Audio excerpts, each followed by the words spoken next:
اپنے عمل کے ذریعے سے۔ ایک نام آپ نے سنا ہوگا، بہت ہی فیمس نام ہے ملا نراقی کا۔ ملا نراقی دو گزرے ہیں، ملا احمد نراقی اور ان کے یعنی یہ دونوں باپ بیٹے، دونوں نراقی اول اور نراقی دوم کے نام سے مشہور ہیں۔ باپ نے جامع السعادہ لکھی ہے، اخلاقیات کی کتاب ہے، بیٹے نے معراج السعادہ لکھی ہے۔ جامع السعادہ کے بارے میں مجھے نہیں معلوم، لیکن معراج السعادہ کا اردو ترجمہ ہو چکا ہے، لکھنؤ میں یہ کتاب دستیاب ہے۔ اخلاقیات پر کتاب ہے، جو بھی نوجوان خریدنا چاہتے ہیں خرید کے پڑھیں۔ ہمارے یہاں سب سے بڑا ستم یہ ہے کہ ہمارے یہاں کتاب ہی نہیں پڑھتے، خریدیں کیا؟ خریدنا تو بہت دور، جو خرید کے دے بھی دے گا کہ فری میں بھی لے ضرور لیں۔ ابھی یہاں باہر تیلگو کی میگزین بٹنے لگے، سب لیں گے۔ کنڑ زبان میں بھی کہ بٹے فری میں، سب لے لیں گے۔ پڑھے گا کوئی نہیں، لے ضرور لیں گے، لے ضرور لیں گے۔ ہمارے یہاں کا یہ ایک عجیب و غریب رسم ہے، فری میں جو ملتا ہے انسان لے لیتا ہے، خرید کے پڑھنا تو بہت دور کی بات ہے۔ بہرحال معراج السعادہ بیٹے نے لکھی اور جامع السعادہ باپ نے لکھی، نراقی اول نے۔ بہت توجہ رکھیے گا، بس یہ آخری نتیجہ آپ کے حوالے کر رہا ہوں۔ نراقی اول نے جامع السعادہ لکھی، اخلاقیات پر بھرپور مکمل ایک کمپلیٹ کتاب۔ ظاہر سی بات ہے کہ جب کتاب لکھی تو اس زمانے اتنا زیادہ ڈیولپمنٹ تو نہیں ہوا تھا، بڑی مشکل سے وہ کتاب چھپی اور کتاب کے کچھ نسخے نجف بھی گئے ایران سے۔ نجف گئے تو اس زمانے کے مرجع وقت آیت اللہ بحر العلوم کی خدمت میں وہ کتاب پیش کی گئی کہ دیکھیے ایران کے ایک عالم نے کیا زبردست اخلاقیات پر کتاب لکھی ہے، ملا نراقی نے جامع السعادہ۔ انہوں نے پوری کتاب کو الٹ پلٹ کے دیکھا اور بڑی تعریف کی، کہنے زبردست کتاب ہے یہ تو، اخلاقیات زبردست کتاب ہے، خوب تعریف کی انہوں نے کتاب کی، کتاب کو رکھ دی۔ ایک وقت گزرا اور وقت گزرنے کے بعد ملا نراقی نجف اور عراق کی زیارت کے لیے گئے۔ اس زمانے میں کچھ تہذیبی اقدار جو تھے وہ ظاہر سی بات ہے کہ عروج پر تھے، اب ہمارے یہاں نہیں ہے۔ اب ہمارے یہاں جو آتا ہے وہ منتظر رہتا ہے لوگ ملنے آئیں، ہم کیوں ملنے جائیں؟ ہر آدمی تو سب سے بڑا تیس مار خواہ ہے۔ کوئی مولوی کسی جگہ آ جاتا ہے، یہ بھی ایک ستم ہے، سن لیجئے، بریکٹ میں اس بات کو سن لیجئے۔ میں کہیں پر کام کر رہا ہوں پہلے سے کسی علاقے میں، اسی جگہ کوئی دوسرا مولوی آ جائے، سب سے پہلے ہمیں میری چڑھے گی، دیکھا میرا پتہ صاف کرنے آ گیا۔ اچھا خاصا میں لگا ہوا تھا ایک جگہ کام سے، میرا پتہ صاف کرنے یہ بھی چلا ہے۔ بہت توجہ رکھیے گا، جہاں دین تجارت ہو جاتا ہے وہاں ایسی فکریں آ جاتی ہیں۔ جہاں بھی دین تجارت ہو جاتا ہے وہاں ایسی فکریں راسخ کر جاتی ہیں۔ ہم کوئی تاجر تھوڑی ہے، کوئی دکان تھوڑی کھول رہے ہیں۔ بازار میں بیٹھے ہوئے ایک آدمی نے دکان کھول لیا، اس کے سامنے دکان ایک دوسرے نے کھول لی، تو بھائی ظاہر سی بات ہے حسد اسے ہونا چاہیے، دیکھا میرے کسٹمر اس نے بھی مار دی۔ ادارے کھل رہے ہیں تو آپس میں علماء کے درمیان اتفاق نہ اتفاقیاں کیوں ہو رہی ہیں؟ ایک ادارہ ادھر کھلا ہوا، ایک ادارہ ادھر کھل گیا، اب وہ ان کے من مٹاؤ ہو گیا، دیکھا میں پہلے سے کھولے ہوا تھا، اب انہوں نے بھی آ کے کھول، یہ من مٹاؤ کیوں ہو رہا ہے بھائی؟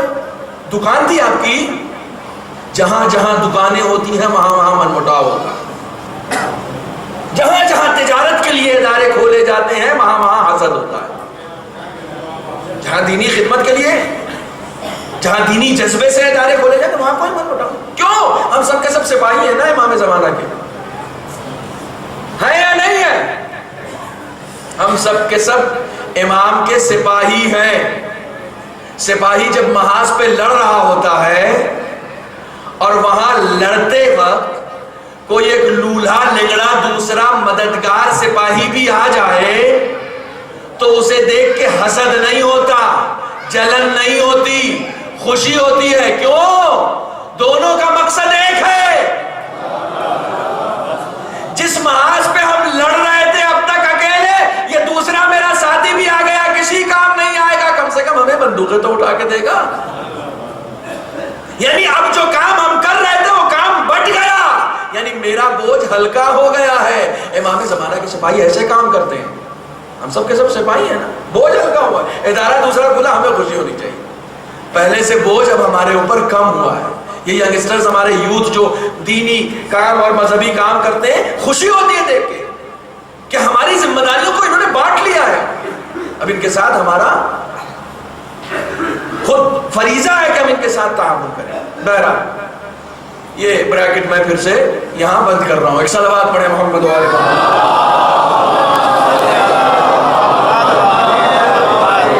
وہ تہذیبی اقدار تھے.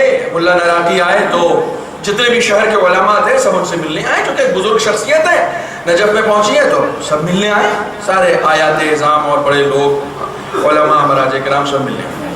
ملا نراقی آئے, بڑی شخصیت. سب آئے, بحرالعلوم نہیں آئے. سب آئے, آیت اللہ بحرالعلوم نہیں آئے. تو ظاہر سی بات ہے ملا نراقی اکیلے تو جائیں گے نہیں, اپنے شاگردوں کی پوری فوج کے ساتھ گئے تھے. اب انہوں نے کہا کہ جتنے علماء آئے تھے ملنے کے لیے جا کے یہ خود بھی ان سے ملاقات کریں. تو انہوں نے شاگردوں سے کہا تیار ہو جاؤ, آج ذرا علماء کی زیارت کا دن ہے, چل کے علماء سے ملیں گے. اور شروعات آیت اللہ بحرالعلوم سے ہوگی. تو شاگردوں نے ٹہوکا دیا, وہ تو آئے نہیں تھے ملنے. کہا کیا مطلب؟ وہ نہیں آئے تھے, وہ مصروف ہیں. اسی کو تو حسن ظن کہتے ہیں. مومن سوء ظن تھوڑی پالتا ہے, حسن ظن.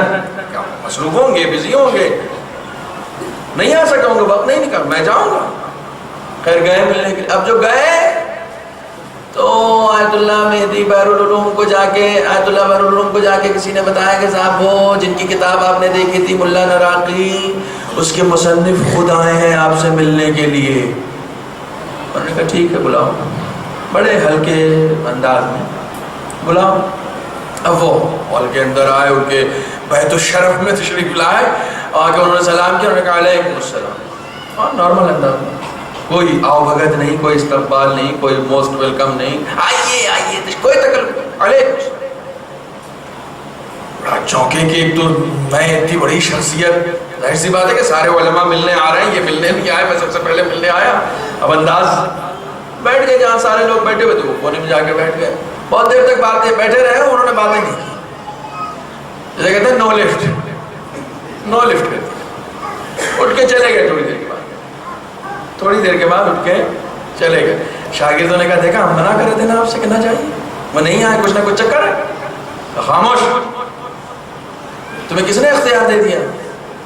کچھ نہ کچھ ہے ایسا. نہیں ملے, نہیں استقبال کیا, کوئی اور وجہ نہیں ہوگی. حسن ظن ابھی گیا نہیں ہے, نہیں ملنے آئے تب بھی حسن ظن نہیں گیا. یہ خود مل کے آئے, انہوں نے استقبال نہیں کیا, تب بھی حسن ظن گیا نہیں. مومن کے قدم بڑے ٹھوس ہوتے ہیں, اتنی جلدی ان میں تزلزل نہیں آتا. ہم ذرا سی پریشانی میں بکھر جاتے ہیں, مومن بکھرتا تھوڑی. واپس آئے, کچھ دن تک رہے, اس کے بعد کہا کہ ایسا ہے میرا دل مان نہیں رہا ہے, ایک بار اور آیت اللہ بحرالعلوم سے مل لیا جائے. شاگرد حیران, ان کو ہو کیا گیا. ابھی تو انہوں نے کہا کہ صاحب وہ گئے اور انہوں نے استقبال نہیں کیا, اور یہ بھی نہیں, ملنے بھی نہیں آئے, پھر دوبارہ ملنے جائیں. کہاں اب جو گئے تو پھر لوگوں نے بتایا بحرالعلوم آئے, وہ ملا نراقی ملنے آئے. اب پہلے سے زیادہ حالت خراب. پہلے تو دیکھا تھا علیکم السلام آئیے, اب جو علیکم السلام, یعنی گردن بھی نہیں اٹھائی. پہلے سے اور زیادہ ٹھنڈے ہو گئے. پہلے تو تھوڑا بہت دیکھ کے جواب دیا تھا, منہ دیکھا بھی نہیں اور جواب دے دیا. یہ تو بد اخلاقی ہو گئی بھائی. کوئی آیا اور اس کا باہر سے آیا ہے, ایران سے آیا عالم دین ہے, اور اتنا بڑا عالم دین ہے, اس کے اخلاقیات کی تعریف آپ نے کی ہے, سب کچھ کیا, پھر یہ کیا ہے. بہت دیر تک بیٹھے رہے, پھر چلے.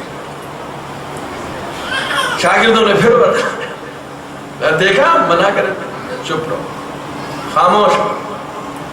خدا مصلحتیں جانتا ہے, میرا دل صاف ہے ان سے, وہ مرجع وقت ہے, سبق نہیں لیتے. عالم کبھی مرجع وقت سے بدزن نہیں ہوتا, مرجع وقت سے جاہل بدزن ہوتا ہے, عالم بدزن نہیں ہوتا. تم مرجع وقت کو گالیاں دے رہے ہو ممبر پہ بیٹھ کے, یہ تمہارے جہل کا ثبوت ہے, یہ تمہارے جہل کا ثبوت ہے. پھر آگے یہاں تک کہ ان کے نجف سے جانے کا وقت کہ بھئی اب چلیں ایران واپس. شاگردوں سے کہا میرا دل نہیں مان رہا ہے، میں آخری بار آیت اللہ بحر العلوم سے مل کے ہی جاؤں گا، میرا دل نہیں مان رہا۔ کہ لیں تم لوگ یہی رکو، میں آتا، اب جانے کا دن ہے نا، رخصت آخر تو ہو ہی لے۔ گئے، ابھی گلی میں تھے کہ بحر العلوم کے خادم نے جا کے فوراً بتا دیا، گھر پہ جو بھی تھا، خادم تھا، شاگرد تھا، جو بھی تھا، اس نے جا کے بتا دیا ملا نراقی آ رہے ہیں۔ گھر کے اندر تھے، ملاقات کے ہال میں نہیں بیٹھے ہوئے تھے، گھر کے اندر تھے۔ یہ ابا دوش پہ نہیں تھی، پاؤں میں جوتیاں نہیں تھی، جیسے ہی معلوم ہوا ملا نراقی آ رہے ہیں، ابا ڈالی نہیں دوش پہ، دوڑے ہوئے گھر سے اتر کے باہر آئے، باہر آ کے گلی میں آگے ملا نراقی کو گلے سے لگایا، گلے سے لگانے کے بعد استقبال کیا، سلام کیا، اور سلام کرنے کے بعد لے گئے وہاں بٹھایا جہاں خود بیٹھتے تھے، دو زانو ہو کے ملا نراقی کے آگے بیٹھ گئے اور کہا مجھے نصیحت فرمائیے، کہا مجھے نصیحت فرمائیے۔ سمجھ میں نہیں آیا معاملہ، ایک بار ملنے نہیں آئے، دو بار یہ ملنے گئے تو اتنی سرد مہری، اور اس کے بعد پھر تیسری مرتبہ جب آئے تو اتنا زبردست استقبال کہ مر جائے وقت، گھر سے دوڑا ہوا باہر گلی میں آ گیا، کچھ سمجھ میں نہیں آیا۔ ملا نراقی نے کہا کہ میں سبب جان سکتا ہوں اس سے پہلے کی 2 ملاقاتوں کی سرد مہری کا؟ کہا کچھ نہیں، بہت چھوٹا سا سبب ہے، تم نے جو کتاب لکھی ہے وہ بڑی گراں قدر کتاب تھی، میں یہ دیکھنا چاہ رہا تھا کہ صرف قلم میں طاقت ہے یا عمل میں بھی طاقت ہے۔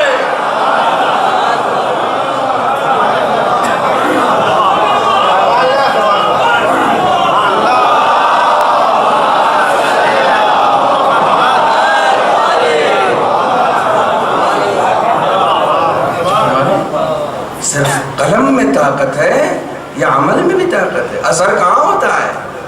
اخلاقیات پر بڑی اچھی تقریر کر کے چلے گئے، اخلاقیات پر بڑا اچھا بیان دے کے چلے گئے، بڑی زبردست تقریر کر کے مولانا چلے گئے، بڑی زبردست مجلس مولانا پڑھتے ہیں۔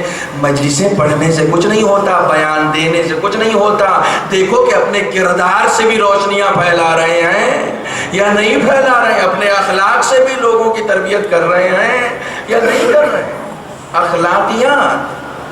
اخلاقیات سب سے اہم ہے۔ بہرحال آج کا وقت